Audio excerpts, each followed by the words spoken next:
And you also, along with Congressman Torres, brought a complaint to the House Ethics Committee about everything about George Santos, which just continues to mount. You know, there's a lot to react to in that video of him today saying, you know, I don't think lying is excusable ever. That seems to be a pretty sick person who's seriously, deeply in trouble, just completely lost mentally and otherwise.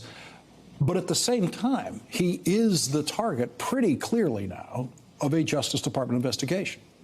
That's right. And, you know, I spent 10 years as a prosecutor prosecuting a lot of fraud defendants, and just about every one of them would tell you that lying is inexcusable as they were lying themselves.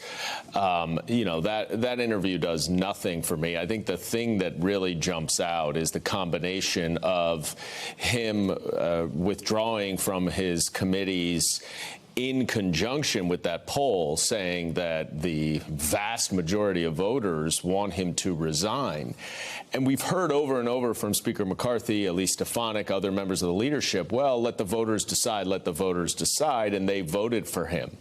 But I'll give you an example. That's like you file a loan application with the bank, then you lie all over the loan, and the bank gives you the loan because you lied.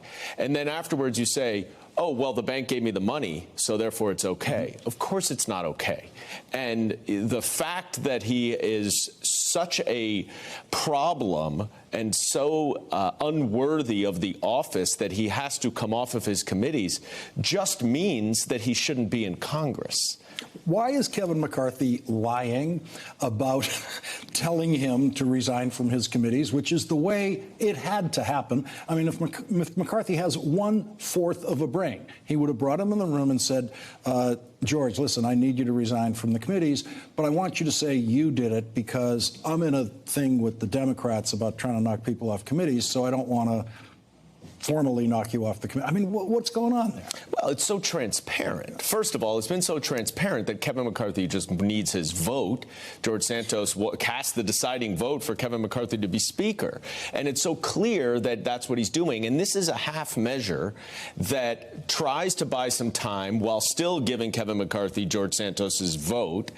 And it also allows him to be able to say, well, we're moving Santos off of committees, so therefore, for completely different and unwarranted reasons, we're going to move all these Democrats off of it.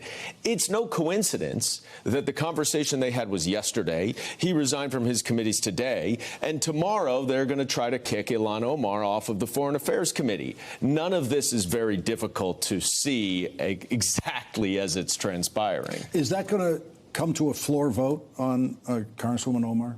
I saw today that there's a resolution filed by one of the Republicans to do that. I think, I'm not exactly sure of the timing, but my understanding is that it will happen this week. And presumably you don't move to that vote if you're Kevin McCarthy unless you've counted the votes, which he's not great at.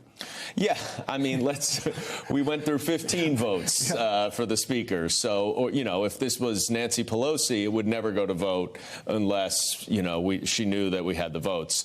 I do not put Kevin McCarthy in that. I mean, the larger issue here is that the leader of the Republican Party in the House of Representatives does not believe that the Republican Party pays any price for association with someone who is, I guess, the greatest liar among them. Well, and he's starting to see that this is a problem within his own party, because when you see polling like what that Siena poll says, where 78% of people don't believe that he should be in Congress, now you start seeing the other members of Congress around him on Long Island calling vociferously for him to resign, because that's their area. That he is sullying the Republican Party on Long Island and the Republican Party nationally. Kevin McCarthy's party is now the party of George Santos, and it will be as long as he remains in Congress.